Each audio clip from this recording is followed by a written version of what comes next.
Hello, I'm that Rob Human, and today's showcase is about my new modular table system. So I'm going to jump into the editor here, and I'm actually going to give you a small tour of the contents here. So we'll just come in here and edit. We'll start with the tables.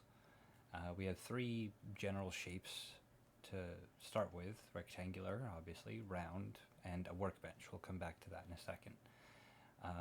Let's start with the round. We have anywhere from 5 to 15 slots. A slot can be a player or a shelf. You'll see when we dive into that. Let's go with 7. Why not? Each of these round tables come in a curved shape, a flat, well, I'm sorry, a round shape, and a straight shape. So like straight up polygonal, perfectly round, and halfway in between. And then each of those come in a flat or recessed version. It's kind of hard to tell with the thumbnail, but the flat is perfectly flat across the surface, and the recessed actually has a sunken center.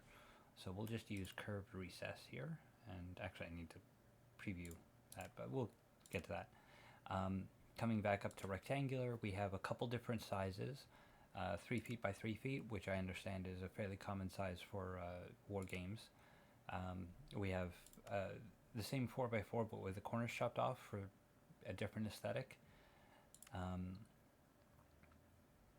Well, it's 3x3, 4x4, and then 4x4 square. So we have the 4x4 octagonal with the corners cut off, and then 4x4 square. Sorry, I forgot about the 3 foot by 3 foot. And then we have a 6 foot by 3 foot, primarily used for Star Wars Armada. 3 by 3 feet, I think, is what you want for X-Wing, by the way. I don't know if that matters to you, but that's the thing. Additionally, we have a 78 centimeters by 112 centimeters, a 154 by 112, and a 230 by 112, and they come in the same flat and recessed shapes. Those last three sizes are, from what I understand, what most Warhammer games use, so I figured I threw them in there. And then the workbench is just kind of a general purpose rectangular thing that, again, I'll get back to it in a second. I'm just going to play around with the 7 slot here. So I'm going to preview this package here, and we'll set up a table, round, 7 slot, and we'll do the curved recessed, because I think that's fun. So here's the table. Ooh. Recessed has this issue sometimes where you actually get stuck behind the lip. You just trace back and it works. It's fine. You might occasionally have some camera issues because of the lip. One thing you can do is actually go to first person camera and then hit page up a few times, and it'll actually lift the target out of the space, I think. Unfortunately, that's kind of a limitation of Tabletop Playground. So, but really, like, how often do you really, like, are you going to be at such an extreme shallow angle? But yeah, here's the table. I personally am a big fan of the design, you know. Right now they all come in this metal form. If there's enough interest, I might do a wood version and do different, like, wood flavors, mahogany, walnut, whatever. But that's a lot of UV work, so if people are interested in that, let me know. But for now, it's just the metallic versions because, yeah. And honestly, like, how often are you looking at the table instead of the game that you're playing on? Or that you're playing instead of the surface you're playing on? Whatever. So, as it stands right now, I mean, the table works, right? You can throw, I'm just going to throw some chess pieces in here, and, you know, it functions. But one of the things that I always liked about certain table designs is the idea that you have the public space and then the private space for individual people.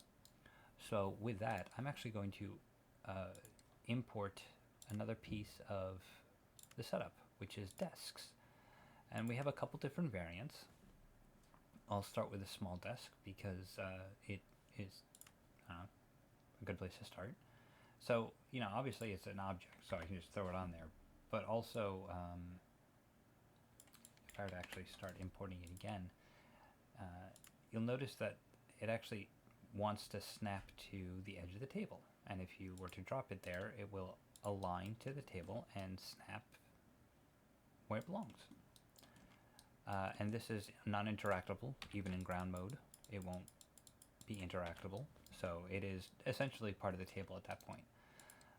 So we have a couple other variants here, like we have a large version. And we have an extended version, and I'll walk around these as I do them. I'm going to skip over some of these, but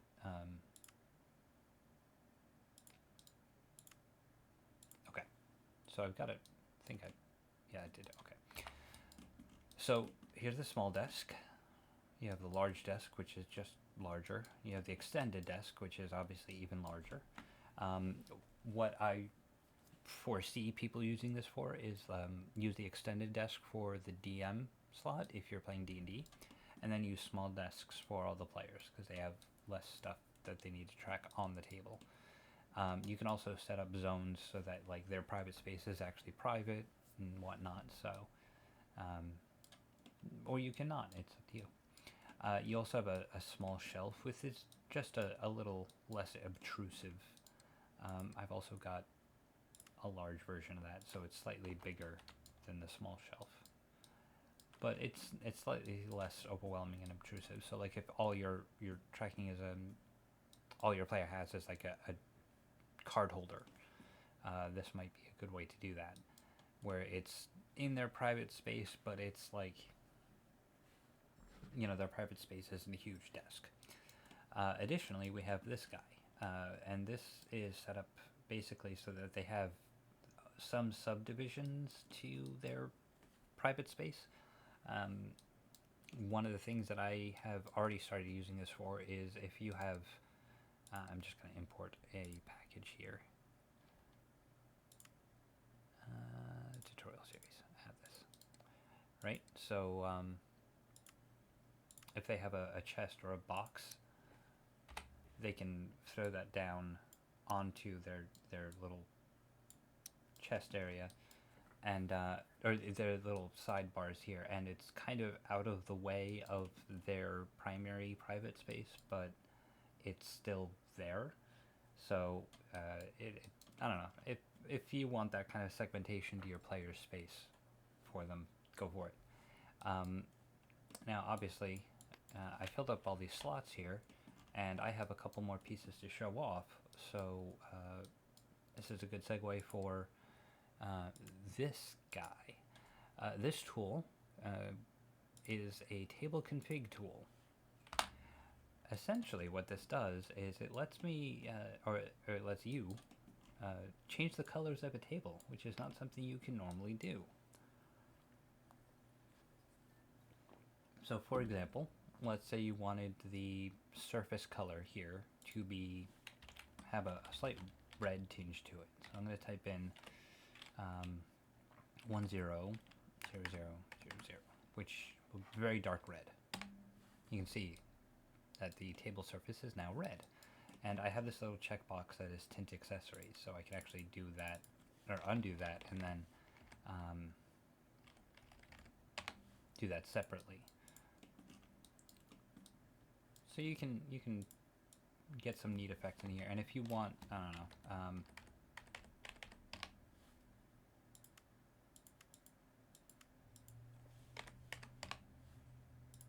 if you want to brighten that up for some reason, I don't know why you would, but you could. I anticipate that most people will actually leave these as a default and only play with the tint color, which, you know, that's fair. Further down you also have unlock accessories, where if you click that and then go into ground mode, you can then edit the properties of individual desks, and then you can hit lock accessories to make them non-interactive again, and then you can also just clear them out with the remove all accessories, and it just kind of lets you you know, reset if you're not happy with it. So I'm going to come back up here and show off some of the other ones. That segmented desk comes in 3 variants. You have a a version where it's the desk and then there's a sidebar on each side, and then there's one where the sidebar's on the left and the sidebar's on the right. I don't know if that's useful, but like it was easy to include, so I did. If we come back up here, we also have shelves, and at first glance they look the same as desks. In fact, let me actually pull two side desks in here real quick. Come on, snap. There we go. Okay. So if we come up and do shelves, I'm actually going to pull this small desk shelf here. You'll see what this does is it actually lifts above the edge of the table. The way that I intend this is like if you have, you have your common area where the game board is, and then you have private desks for players, their own playmat or whatever. This could actually serve very well for a common parts components, like if they have bits that are actually common use, like tokens or whatnot that everyone needs access to. That's a good place to put these, where you can just kind of throw them around the table and everyone kind of has access to them, and you can duplicate the contents on them and whatnot, so it's all within reach of someone. Or you could have each shelf be a purpose driven or whatnot. It's kind of up to you. So they come in the same shapes as the desks. The ones with the sidebars have the sidebars winged up instead of down. I just thought that was appropriate. Oh, camera issue. It's kind of up to you if that's a thing that you want, but yeah, that's a thing. The only other addition here that is not in desks but is in shelf is the stack shelf. And this is a little bit of a weird one, but it's a lot of fun, so I added it. It's basically, just as it says, it's a shelf. And you might be going, well, what's the point of this? For one, you can, it's also a common space. So like if you have chests and bits that, you want them to, every player to have access to without taking a lot of footprint, that might be worth it to you. By the way, if you're struggling with the getting stuff onto the shelf, just reduce your lift height. That can help. So yeah, you can like stack up your component stacks here, and then they can do that. But really, I think this will end up getting used in the workbench. And really, there's not a lot that is special about the workbench, other than it being, a little bit fancier than the other rectangular ones, and it being flat by design. So the way that I built this is, and this is actually true of most of the rectangular bits, is that there's actually a slot on the side. There's also a slot in the middle, and then obviously a slot on the side, and then you have those on the wings, and then the same here. So there's actually 3 slots per side on the long side, and then the one on the end. So this is actually kind of where the idea of the shelving comes in. Now, I personally actually plan on building a separate save for one of my games where it's basically an army assembler or an army builder, where all the components are laid out and they can kind of put them in a box and then save that to their saved objects, and then when they join a game they can import that saved object, unpack their army, and then it's all kind of there. So I figured having shelves as a, like, oh yeah, here's this part right here, and I can just drag them out and assemble an army and whatnot. Or, for Magic the Gathering players, if you want to have them assemble a deck, you could have them, like, you could separate them out by sets and just have them at arm's reach. So very niche application, but it's, it's a thing. Why not? And tool also works here.